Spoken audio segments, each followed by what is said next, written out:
नमस्कार दोस्तों, मैं निखिल भारद्वाज स्वागत करता हूं आपका रियल एस्टेट से जुड़ी कुछ महत्वपूर्ण जानकारियों में जो सहायक होगी आपकी प्रॉपर्टी परचेज के लिए। ठीक है, शुरुआत करते हैं आज एक नए टॉपिक के साथ जिसका नाम है बयाना एग्रीमेंट। बयाना एग्रीमेंट या एग्रीमेंट टू सेल, जो भी आप कहिए, ये लोकल लैंग्वेज में, लोकल मार्केट में ये शब्द प्रिवेलिंग है, जिसको आप टोकन मनी के रूप में भी जानते हैं। ये एक कॉन्ट्रैक्ट है जो हम करते हैं at the beginning of the project. चलिए डिटेल में समझते हैं इसके बारे में। बयाना एग्रीमेंट एक लीगल कॉन्ट्रैक्ट होता है जो दो पार्टियों के बीच में होता है जब कोई आप प्रॉपर्टी परचेज करने जाते हैं। उसमें आपकी जो मेन क्रूशियल टर्म्स होती हैं किसी भी ट्रांजैक्शन की, वो लिखी जाती हैं। अब हम बयाना एग्रीमेंट के विभिन्न पहलुओं को समझेंगे। हम जानेंगे कि बयाना एग्रीमेंट के एसेंशियल्स क्या होते हैं, उसके फायदे क्या होते हैं, क्या उसके नुकसान होते हैं, या उसके लीगल राइट्स क्या बनते हैं। Essentials of Bayana. Bayana agreement के एसेंशियल्स आप देख सकते हैं। Property titles and details. कोई भी बयाना एग्रीमेंट जो आप करते हैं तो सबसे पहले उसमें उस प्रॉपर्टी की डिटेल्स के बारे में लिखा जाता है। वो प्रॉपर्टी क्या है, कहाँ स्थित है, किसकी है, और क्या उस प्रॉपर्टी की ज्योग्राफी है, उसके आगे क्या है, पीछे क्या है, साइड में क्या है, वो सारी प्रॉपर्टी की डिटेल एक बार उसमें मोटे तौर पर वहां पर लिखी जाती है। दूसरा क्रिटिकल एलिमेंट जो उसमें होता है वो लिखा जाता है पार्टीज के बारे में। अमुक आदमी ने अमुक आदमी को फलाना प्रॉपर्टी बेचने के लिए एक एग्रीमेंट किया है इतने रुपए पे। So those are the details that we usually capture as in the name of parties. Third thing, payment. कितनी पेमेंट पे पूरी ट्रांजेक्शन हुई है। फॉर एग्जांपल 100 रुपए में अगर पूरी डील हुई है और बयाने के तौर पे आप उसको कोई अमाउंट दे रहे हैं, इसकी अमाउंट वेरी करता है, ऐसा कोई फिक्स नहीं है। ये डिपेंड करता है कि आप उस प्रॉपर्टी से अपना कितना रिस्क को हटाना चाहते हैं, क्योंकि उसकी कुछ टर्म्स होती हैं। फॉर एग्जांपल अगर किसी ने आपने किसी को टोकन मनी दिया, बयाना अमाउंट दिया, और कल को आपका जो प्रोस्पेक्टिव सेलर है वो मुकर जाता है, तो उसको ना सिर्फ आपका बयाना वापस करना पड़ता है बल्कि उतना ही अमाउंट भी देना पड़ता है। तो अगर आप किसी प्रॉपर्टी को लेकर सीरियस हैं और आपको लगता है कि 2-4 महीने में, जब तक ये by the time this transaction would be completed, इसके रेट बढ़ जाएंगे, तो उस केस में यूजुअली लोग ज्यादा पेमेंट कर देते हैं, 15-20% पेमेंट कर देते हैं, ताकि इनकेस अगर वो प्रॉपर्टी वापस भी होती है या कुछ सेल रिवर्स भी होती है तो आपको 20% के ऊपर 20% और मिल जाए। सो वो सारी चीजें लोग करके चलते हैं। पेमेंट में ये सारी चीजें कवर होती हैं। चौथी जो क्रिटिकल चीज वहां पर होती है, टाइमलाइन। कितने दिनों में ये पैसा दिया जाएगा, कितने दिनों में ट्रांजेक्शन कंप्लीट होगी, ये एक अहम पहलू होता है। उसके बाद बाकी अदर टर्म्स होती हैं, कहाँ पर पैसा देना है, कैसे पैसा देना है, और विटनेस क्या हो गए।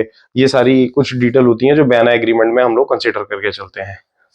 चलिए, अब बात करते हैं बयाना एग्रीमेंट के बेनिफिट्स के बारे में। First, it secure deal. जैसे कि मैंने आपको कहा कि रियल एस्टेट मार्केट बड़ी फ्लक्चुएटिंग मार्केट होती है। यू नेवर नो कि 2-2.5 महीने में डाउन द लाइन क्या ट्रेंड हो जाए। तो इसलिए जब आप किसी प्रॉपर्टी को लेने जाते हैं तो इट इज ऑलवेज सजेस्टेड कि आप जब उसको टोकन अमाउंट दे रहे हैं तो उसके साथ एक बयाना एग्रीमेंट कर लें, ताकि कल को वो डील रिवर्सल होने में कल को डील रिवर्सल होने की कोई चांस ना रहे। और इसमें दोनों पार्टियों को फायदा होता है। पहला फायदा ये है कि बायर सिक्योर हो जाता है, दूसरा फायदा ये है कि सेलर सिक्योर हो जाता है।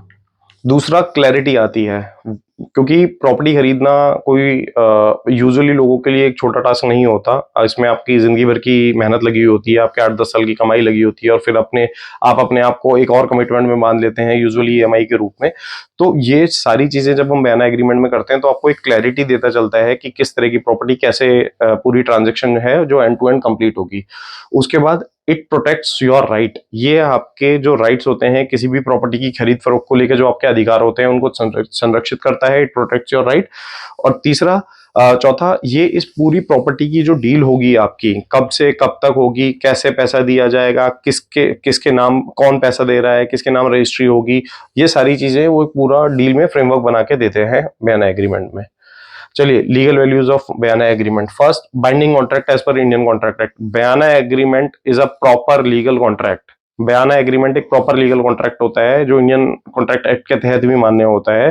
तो इसको आप एक कोई हल्का कॉन्ट्रैक्ट में ना लें, ये एनफोर्सेबल कॉन्ट्रैक्ट होता है। इसकी जो कैरेक्टरिस्टिक होती है, दूसरी की मैं बात करूं, ये लीगली रिकॉग्नाइज्ड होता है और एनफोर्सेबल होता है। अगर कल को दोनों में से कोई भी पार्टी उस कॉन्ट्रैक्ट को करके मुकरना चाहती है या मुकरती है, तो उसको स्पेशल रिलीफ टैक्ट के तहत, स्पेशल कॉन्ट्रैक्ट एक्ट के तहत आप लोग उसको एनफोर्स भी करवा सकते हैं। आप प्रॉपर ज्यूरिडिक्शन में जाके उसको कोर्ट में अप्लाई करवा के आप उस कॉन्ट्रैक्ट को लागू भी करवा सकते हैं। चाहे वो दोनों ही तरफ से हो सकता है, या एक, आपको चाहे उस प्रॉपर्टी का पैसा वापस लेना हो, दूसरा आपको प्रॉपर्टी की ट्रांजेक्शन कंप्लीट ही करवानी हो, तो in either case this thing is applicable.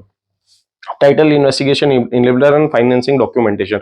एक बार आपका बयाना होने के बाद जब एक आप लोगों के बीच में म्यूचुअल एग्रीमेंट हो जाता है, उस प्रॉपर्टी की डिटेल दे दी जाती है, यूजुअली लोग फोटोकॉपी जो टाइटल चेन होती है उसको शेयर कर लेते हैं, तो उसके बाद आपके बैंकिंग का प्रोसीजर भी शुरू हो जाता है। आप जाके बैंक में उसको दिखा सकते हैं कागज को कि उस प्रॉपर्टी को लेके मेरी उस आदमी के साथ डील हो गई है, और उस अमुक कॉन्ट्रैक्ट के हिसाब से आप लोगों का जो फाइनेंसिंग का काम है, प्रोजेक्ट को लोन करवाने का काम है, स्पॉन्सर करवाने का काम है, वो भी हो जाता है।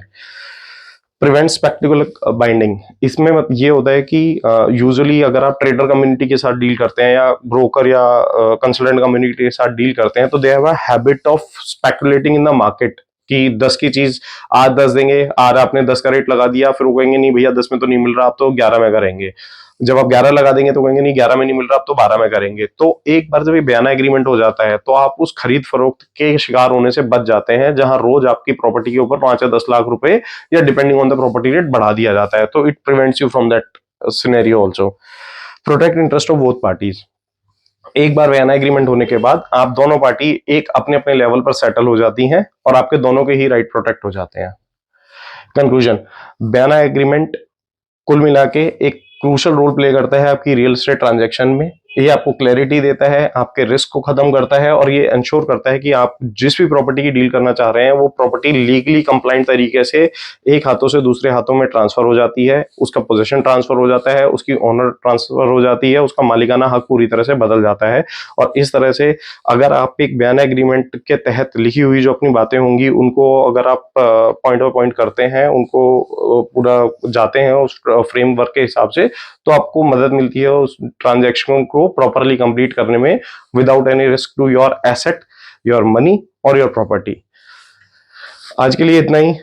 मैं आपसे फिर दोबारा मिलूंगा रियल एस्टेट से जुड़ी किसी और अहम जानकारी के बारे में। तब तक खुश रहिए। Thank you.